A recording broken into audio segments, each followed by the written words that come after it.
बता रहे थे कि हमारा चित्त जो है 24/7 अडोल रहना चाहिए, वरना तूफान में तिनके की तरह मंडराएंगे ऐसे। तो बहुत अच्छी वो जो लाइन लगती है कि मन के सदाई पैंजे चित्त अडोल रख तूं, चित्त की अडोलता जो आनंद अमर चख तूं, तभी हमें अमर आनंद मिलेगा। और ये जो गाड़ी मिली है हम परिवार को घुमाने में ही वेस्ट कर देते हैं, तो ये गाड़ी से भी हम काम ले अपना अपनी मंजिल को पाए। अच्छा लगा, थैंक यू। हरिओम दीदी। जैसे बोलते हैं कि ना, चिंता हम बहुत कर लेते हैं और चिंतन होना चाहिए। तो ये चिंतन हमारा कैसे हर पल जा रहे प्रभु के चिंतन में। बोलते ना, याद है तो आबाद है, भूले तो बर्बाद है। तो हर पल उसकी याद, हर पल उसका सिमरन, हर पल उसका ध्यान, बस यही चाहिए दीदी, बस यही जीवन हो। हरिओम भगवान जी। गुरु जी बता रहे थे ना कि हम कोई भी कार्य करते हैं, कोई भी कर्म करते हैं तो उसमें हमारी खुशी और प्रसन्नता से कर्म होने चाहिए। पर भगवान जी, मैंने पहले अनुभव किया है कि जब भी हम खुशी से कोई कार्य करते हैं तो एक समय बाद थकावट आ जाती है। लेकिन फिर जब आपकी वाणी से अपने आप को चेंज करके फिर अगर आपको रख के वो खुशी से काम हुआ तो वो दिन भर काम होते हैं, फिर भी ऐसा लगता है कि नहीं अभी और कर सकते हैं। तो वो आप एनर्जी देते हैं भगवान जी, वो एनर्जी आपसे ही आती है, नहीं तो थकावट हो जाती है। बहुत शुक्राने आपके, अनंत शुक्राने। हरिओम भगवान जी। भगवान जी अभी गुरु जी कह रहे थे ना कि सब भगवान देखना है, नहीं राग द्वेष से दूर होना होता है। किसी से राग द्वेष नहीं है तो हम भगवान सब में देख रहे हैं, और हर कार्य से में वेरी गुड करते चलो। सब अच्छा है, सब अच्छा है जो आता है। लेकिन भगवान जी जैसे कोई भी चीज आता है ना सामने, तो उसको पहले यही बोलते जो हुआ बहुत अच्छा हुआ, लेकिन थोड़ा देर बाद, कुछ दिन बाद उसका चिंतन होता है और फिर दुख लगता है। बहुत शुक्राना भगवान। तो चिंतन हुआ ही नहीं, दूर ही होता है।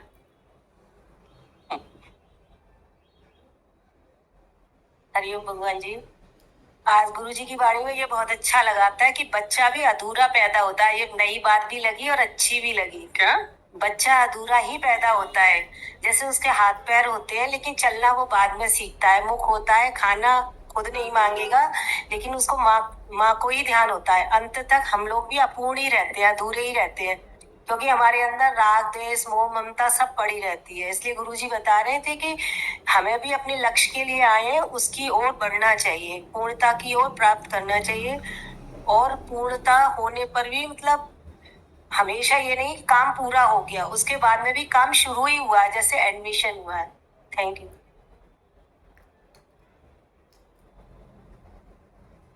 हरिओम दीदी। हेलो। अच्छा लगा, पीछे का तो बहुत ही बढ़िया लगा। जैसे शुरू कर मोह चिंतन मेरी चिंता हरि करें और मोह चिंतन में ले ले राम। और दूसरा ये आपका बहुत अच्छा लगा कि जैसे चलो ठीक है, बोलना जरूरी नहीं है। अरे भगवान जी, दीदी अच्छा लगा कि मनुष्य पूर्णता को प्राप्त करना चाहता है पर प्राप्त नहीं कर पा रहा है। जैसे कोई फर्ज है, धर्म है, वो भी अधूरा, गाड़ी ली, बंगला ली, फिर भी अधूरा। और जिस दिन पूर्णता को प्राप्त होता है उस दिन जीवन का आनंद आ जाता है।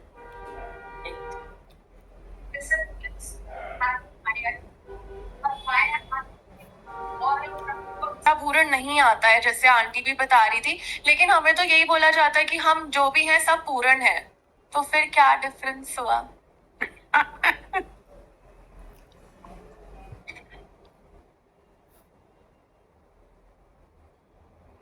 बनोगे तो पूर्ण आनंद आएगा।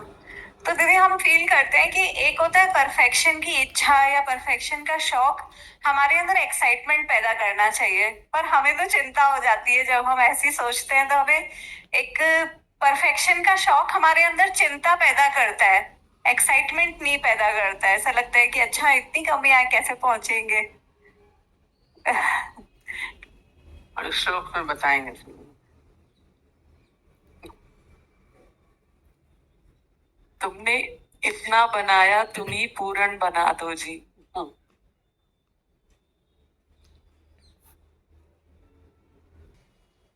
और भगवान फिर ऐसा नहीं है कि नहीं, परमात्मा सब आपको पूरा भी करता रहता है। भगवान को आप विभिन्न रूपों में देखना चाहते हैं, विभिन्न रूपों में दिखा भी रहा है। अच्छा रूप भी दिखा दिया भगवान ने, बुरा रूप भी दिखा दिया। बाल रूप में पसंद करते हैं तो बाल रूप में दिखता है। हमारे घर में भाई आप आई थी, सारा समय वो बाल रूप अपना लेके सारा समय चल रही थी, टोकरी में लेके चलती, एक लाए लेके आया, खरीद के हमको दिखा रहा था, यहाँ रख दिया। मैंने कहा तुम्हारे भगवान जी सत्संग सुन रहे हैं क्या? अब बाल रूप में पसंद करते हैं तो बाल रूप लेके आए। भगवान हर रूप दिखा रहे हैं, ठीक है, जैसा देखना चाहते हो आप खुश हो, आपकी कामनाएं पूर्ण भी करते रहते हैं, ऐसा नहीं है। अकरवा ने बोला मेरी खिचड़ी खा के जाओ, तो वो बाल रूप में खिचड़ी भी खा के जा रहे हैं। भगवान ने सारे रूप दिखाए, सुंदर रूप भी दिखा दिया, अब विकराल भी दिखा रहे हैं। पर ये जो विकराल रूप में हमारे अंदर ये कामनाएं हमारे अंदर पैदा कर देते हैं, वो पीड़ा दे रहे हैं। अर्जुन दुखी हो रहा है ना, अब इससे क्या है, इस कामनाओं के कारण मनुष्य उसी में इतना उलझा रहता है कि उसके अंदर मोक्ष की कामना तो रहती नहीं। कभी आपको अंदर में कभी भाव उठा है कि हम सबसे दूर हो जाएं?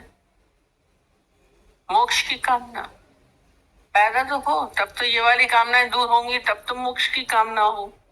जिसके अंदर मोक्ष की कामना उत्पन्न होती है उसको मुमुक्षु कहा जाता है धार्मिक लैंग्वेज में। आप मुमुक्षु तो बनिए। अब हमें कामना है किसकी? हमारा मोक्ष हो जाए संसार से, इससे वही है जो कामना रहित है, वही मुक्त है, अरस होता है। पर चाहना हम ये रखेंगे मुक्त होने की, तभी तो कामना रहित होंगे। इच्छा हमारी अंदर से हो कि मैं मुक्त हो जाऊं। अब मुक्त होने के लिए वासना रहित होना जरूर है, क्योंकि वासना जब तक है तब तक हम जन्म मरण के चक्कर में फंसे रहते, अटके रहते हैं। ये चेतना हमारी हमें मुक्त होने नहीं देती है। कहते हैं इसके लिए मुमुक्षु होना बहुत जरूरी है। अंदर मोक्ष की चाहना रखिए, संसार की यहाँ पे आते हैं सब चाहनाओं के वशीभूत आके आते। कल भी आई, हमारे बेटे की शादी नहीं हुई, आशीर्वाद दीजिए। 35 साल का हो गया, शादी नहीं हो रही, आप आशीर्वाद लेने यही सब आते हैं। वो बीमार है, आशीर्वाद दीजिए ठीक हो जाए। आपका सारा समय चेतना आपकी किस में है? कामनाएं ग्रस्त है। गुरु के पास आएंगे, ज्ञान में आएंगे, मंदिरों में जाएंगे, आप कामना ग्रस्त। सारा समय धृतराष्ट्र आंखों पे पट्टी बंधी है, और एक के बाद उनके पुत्र इस कामनाओं के पैदा होते चले जाते हैं। बुजुर्ग हो गए, कामना सब खत्म, पुत्रों के लिए कामना कर रही है वो अच्छा हो जाए। कहाँ तक आप छूटे? आप कब छूटेंगे? आप सारा समय ये हो जाए, ये हो जाए, ये हो जाए। आप बातचीत करते हैं तो किसकी करते हैं? आप अपनी नहीं करते, बेटे की, बेटी की, पति की, पत्नी की, बच्चे की, धन की, पदार्थों की। कहाँ संसार, ये चेतना आपकी क्या इच्छाग्रस्त है, तभी वहीं पे लेके जाती है। आपकी चेतनाएं इस संसार में ही घूमती रहती है। गुरु के पास आकर के भी आपकी इससे आप अपने को अलग करने की कोशिश की, अभी आप मोक्षु भी नहीं बने, ज्ञान अंदर कहाँ जाएगा? धृतराष्ट्र है सबके सब 100 पुत्र, उसके तो 100 थे, आपके तो अनेक होंगे। न जाने कितने अनेक पुत्रों को लेके, कामनाओं के लेके चले आते हैं। भीतर से कभी आप पूर्णता में बोल रहे हैं अधूरे हैं। भगवान ने पूर्ण पुरुष बनाया, अधूरा आपने करके रखा है जब आप इच्छाग्रस्त हैं, कामनाग्रस्त हैं। मोक्ष की कामना, तब आप धार्मिक हुए। अभी आप धार्मिक भी नहीं है, अभी आप संसारिक ही हैं, माया भी है। जैसे सारी दुनिया है वैसे आप है। फर्क क्या हुआ? अंतर है, दुनिया में भी वही करते हैं, इधर भी आकर के वही, आप उसी चक्कर में घूम रहे हैं। कब इससे ऊपर उठेंगे? सारा समय आप कामनाग्रस्त होके इन्हीं पुत्रों का एक के बाद एक पर पुत्र पोते कितने पोते चले जाते हैं। मम्मी कहती थी सोपेरी हो, और सोपेरी भी कैसे चलती है, हमने उसमें बड़ा बड़ा मजा आ रही थी। कहते फिलोसफर सब देखा करते ना चीजें, तो वो सोपेरी होती है, एक कीड़ा होता है, उसके 100 पैर होते हैं, तो उसको देख रहा था बैठे बैठे। अब दिमाग तो चलता है दिमागदारों का, और एक दोस्त से बोलता है बताओ इन 100 पैरों में कौन सा पैर ये आगे रख रही है, कौन सा पीछे रख रही है? मना है। अब आगे कौन सा रख रही है? तो सोपेरी से पूछो, उसको भी ना पता चले। अब 100 पैर उसके जैसे हर चेतनाएं आपके, आपको खुद ही नहीं चलता कौन सी इच्छा आपकी पहले आ गई, फिर दूसरी आ गई, फिर तीसरी आ गई, कौन सी आगे कौन सी पीछे। 100 पुत्र उसके किसी ने बताया, आपने तो न जाने कौन से कितने हैं, और कौन सा आगे चल रहा है, कौन सा गड़बड़ाते रहते सारा समय। सोपेरी बने हुए हैं अंदर में। नला में कितनी लंबी चेन है परिवार की, देखो बेटा बेटी पति पत्नी माँ बाप सास ससुर पद्म वस्तु पदार्थ प्रतिष्ठा, अंदर में 100 पैर होंगे आपके अंदर। कामनाओं के अंत नहीं, फिर वो सब सही सलामत रहे, अच्छे रहे। कब इससे लोग ऊपर होंगे? अभी कहाँ मुमुक्षु भी नहीं बने। यहाँ आइए तो खाली मोक्ष की कामना लेकर के आइए, तब आप धर्म में पहुंचे, पात्र बने हैं। अर्जुन पात्र बनने के लिए इतना सब आपको चलना है। बहुत अच्छे बन के बैठे, बहुत ज्ञानी, बहुत धार्मिक, तंगी है हम लोग। भजन 4 गा लिए तो नहीं, भीतर अपने देखिए आपकी मनोवृत्तियां किधर दौड़ रही हैं। इससे अपराम हुए कि नहीं हुए? बड़े खुश। बेटा मेडल ले आए तो हाँ, ज्यादा तो माँ पोते दादी उछलती है। पोतों को लेके दादा एक इधर, एक कंधे पे लेके दादा चलता है, बड़ा खुश, बहुत खुश है। आपके अंदर 100 पुत्र कामनाओं के चलते रहते हैं, बुढ़ापे तक खत्म नहीं होते हैं। इन सब से अपने को फायदे, तब पूर्णता की ओर जाएंगे। पूर्ण पुरुष बोला, पूर्ण पुरुष है आप, पर कामना ग्रस्त होकर आप अधूरे, बचपन से अधूरे हैं। बालक भी अधूरा है, कुछ ना कुछ चाहता है, भूख लगती, रोता है। इसलिए जब वो रो रहा है, इसका मतलब उसको चाहिए, दूध चाहिए। रोता है तो पता ही चलता है ना, माँ को समझ में आता है इसको कुछ चाहिए, पानी चाहिए, कुछ चाहिए। अब सारा दिन चाहना के लपेट में पड़े हुए हैं। धीरे धीरे धीरे धीरे 100 पुत्रों का खात्मा करना है। तो बोला मेरे मुख में है, दिखाया उसे, मेरे मुख में आ रहे हैं, बीच में पिता में, बड़े छोटे सब यार है नहीं। तब आप धार्मिक बने हैं। पर इससे भी और ऊंचा जो अभी प्रश्न हुआ, क्या है? मोक्ष है। सर्व कर्मान परित्यज्य माम एकम शरणम व्रज। कृष्ण ने ये बोला, अभी आप धर्म बनेंगे, धार्मिक हुए जब आप निरीक्षा हुए, जब आपके भीतर कोई और चाहना नहीं, केवल मोक्ष की चाहना है।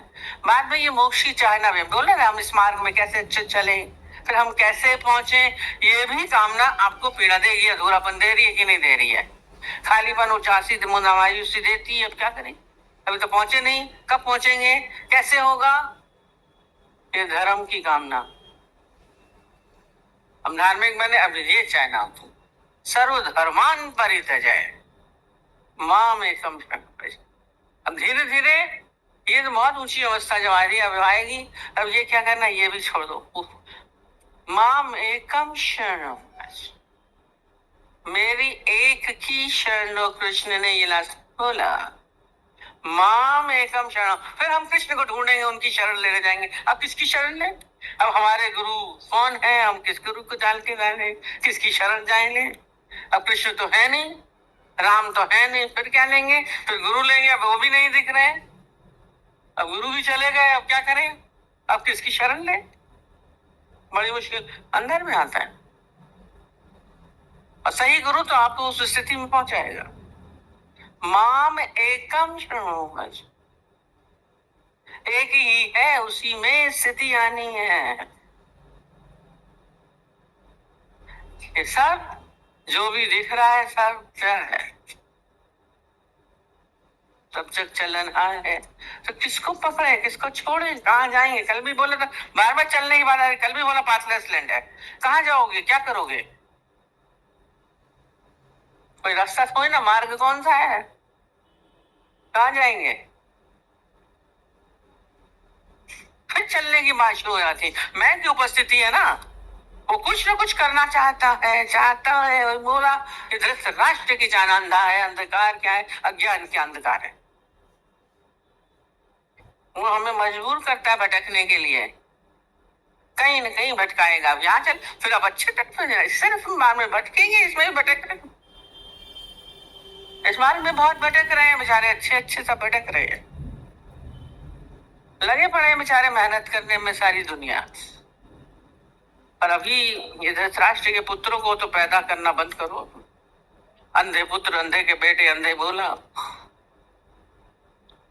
बहुत बड़े महान योद्धा बोले, बड़े तेज इच्छाएं कामनाएं हैं आपकी, जबरदस्त इच्छा होती कोई कितनी पीड़ा देती है। ऐसा हो चाहे इतनी जबरदस्त इच्छाएं लेके आते हैं। मैं कल तो आशीर्वाद दे दीजिए, उसका तो मन कर रहा था मेरा हाथ पकड़ के अपने सर पे रख दे। ये जीवन की एक पकड़ हमने बना के रखी, इससे इतना धृतराष्ट्र अंधा दिखाया। पूरी महाभारत जो है, पूरी गहरा अर्थ है इसमें। अपने 100 पुत्र जो पैदा करते जा रहे हो कि इतने कामनाएं क्या, आपके तो उसके तो 100 है, आपके तो हजारों लाखों करोड़ों अरबों खरबों हो गए, पता नहीं चलता है। उठते ही आपके भीतर शुरू हो जाती है, इस मार्ग में आने पे भी आपके अंदर कुछ ना कुछ शुरू हो जाता है। अब ये कैसे होगा? कभी कामना रहित होके ये खाली अवस्था का आनंद लीजिए। हमारा दिल हरदम कुछ न कुछ दौड़ने में लगा रहता है, भागने में। पहले स्टेप बाय स्टेप है। पहले हम आए हैं जो हम अधर्म का गलत काम कर रहे हैं, इच्छाएं हैं दूसरी संसार की, इनको हमें करना, ये अधर्म है। जब हम इच्छाग्रस्त हैं, कामनाग्रस्त हैं, तो हम अधर्मी है, धार्मिक भी नहीं है। अभी बोला ना, धार्मिक नहीं है। धर्म खाली ये नहीं कि हमने मारे डाला, चोरी नहीं की तो हमारे धार्मिक हैं, हम वेजिटेरियन है, मांस नहीं खाते तो हम धार्मिक हैं। नहीं, जब आप इच्छाग्रस्त है तो आप धार्मिक नहीं है। पहला चरण यह है, पहला है कि हमें क्या करना है, जो अधर्म है, ये इच्छाओं का ये त्याग करना है, तब हम धार्मिक होंगे।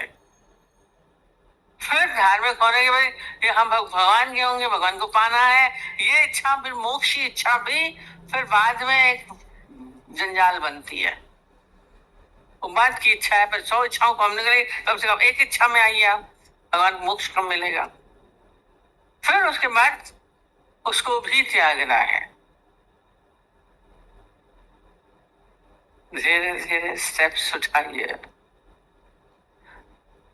आंखें खाली बैठे नहीं, समय भी देते हैं तो आसमान में तीर लगाने को बोलेंगे, बाकी आप कहां तक लगाते। पनप जाती है अंदर से इच्छाओं का, ना पता ही नहीं चलता कब अंदर से एक्सीडेंट से। सावधान रहना है, आंख से पट्टी हटानी पड़ेगी ज्ञान की। अज्ञान भरा हुआ है भीतर। और कौन सा क्वेश्चन था?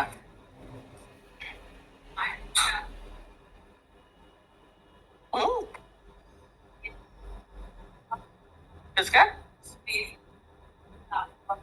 पीठ का 100 पैर वाला सुपेरी का जो एग्जाम्पल दिया सेंटी, आज आपने फर्क दिए। एक बार पहले आपने बताया था कि 100 पैर से बड़ा मस्त चल रहा था, एक खरगोश ने कहा मेरे तो 4 पैर है, मैं कंफ्यूज हूँ, तो 100 पैर से कैसे चलता है? तो माया वाले इतना कंफ्यूज कर देते कि बेचारा चलना ही भूल गया था।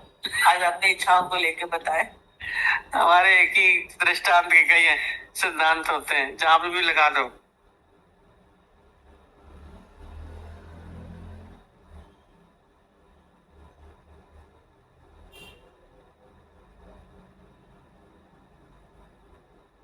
वैसे भी आपकी इच्छा चलती कहाँ है कोई इच्छा किसी की चलती भी है? आपकी दम बूता कुछ है नहीं, सब परमात्मा की शक्ति से हो रहा है कि इच्छा से। तो फिर क्यों नहीं उसके ऊपर छोड़ देते? क्यों अपनी इच्छाएं बना के चलते? कल बोला, इसलिए हम स्वीकृत नहीं रहते हैं। इच्छाओं पे कहा स्वीकृति नहीं होती, नहीं तो कोई हलचल ही नहीं है, कोई हड़बड़ी नहीं।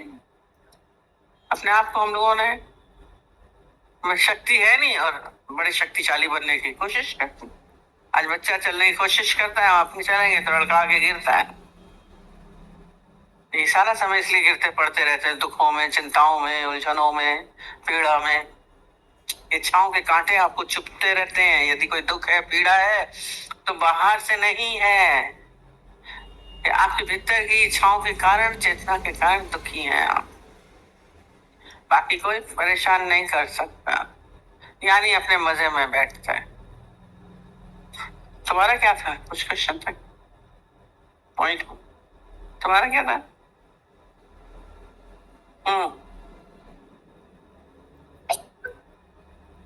सामने से भगवान जी जो भी आता है ना, कि कुछ भी होता है, तो जैसे कोई भी सामने चीज परिस्थिति आती है, तो उस समय मुख से हमेशा यही निकलता है, तू जो भलो करो तो भलो ही जाने, और इसी में खुश रहते हैं। फर्स्ट यही रहता है कि खुश, लेकिन कुछ दिन के बाद उस चीज का थोड़ा दुख होता है।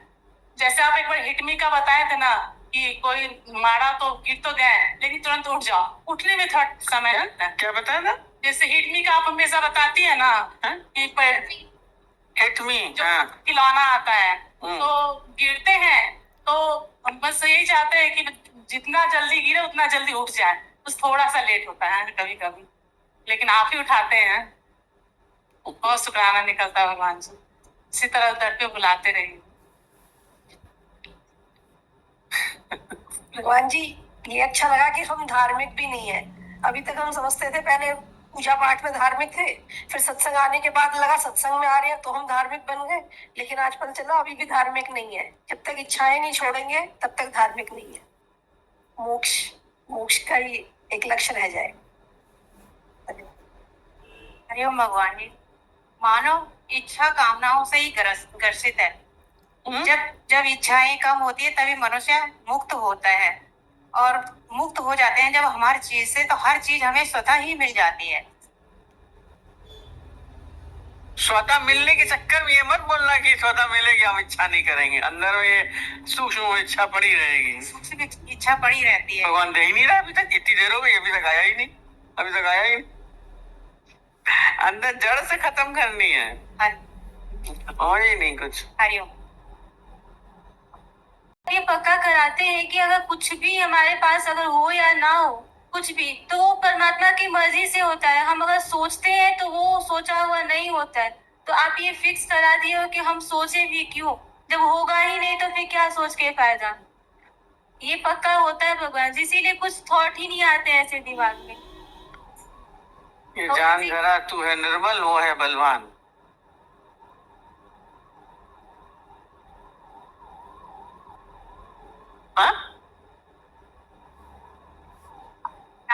चिंता नानक चिंता मत करें, चिंता चिता समान। फिर भी हम चिंता कर लेते हैं, और बोले ना दीदी कि आप शक्तिशाली बनने का ढोंग करते हो, आपके हाथ में कुछ भी नहीं है। आप निर्बल हो और वो बलवान है, फिर भी हम बन जाते हैं दीदी। तो वही इच्छाएं बहुत है, अनंत है। पेड़ को खत्म करना होता है तो उसके जन्म डालना होता है। अंदर से लगता है आज ऐसा नहीं रहेगी, तो पक्की रहिएगा इसमें। दीदी, ऐसा लगता है जब भी आपके पास आना होता है, सामने बैठते हैं, चाहे ऑनलाइन सुने, हमेशा अंदर से एक आवाज होती है कि हमारे को आज का क्वेश्चन मिल गया है। कभी ऐसी फीलिंग्स नहीं हुई कि हमने उस क्वेश्चन को नहीं देखा। और जो एक बात चलती है ना, पीस पीस के, तो आप इतने सूक्ष्मता से इस ज्ञान को दे रहे हैं, जैसे लग रहा है सच में एक चटनी बन रही है अंदर से, बिल्कुल खत्म हो रहे हैं, खत्म। ये चटनी का समय हुआ पड़ा है। और एक अभी जो सिंबॉलिक धृतराष्ट्र का, तो बहुत अच्छा लगा कि सच में हम सब वही धृतराष्ट्र बने हुए थे, सो इच्छाएं पाल के बैठे थे। मुमुक्षु का बहुत अच्छा लगा, अंदर से मन ने संकल्प लिया कि अभी भी तुम जो ये मान के बैठे थे मुक्त, ये भी एक आवरण है। कभी कभी ये मन लाता है इच्छाएं, अभी भी मुमुक्षु है। मतलब आपके ज्ञान के बताने के लिए मेरे पास वर्ड्स नहीं, जैसा मैं फील करती हूँ। बिल्कुल जैसे लगता है मिटा दिया है, खत्म कर दिया है।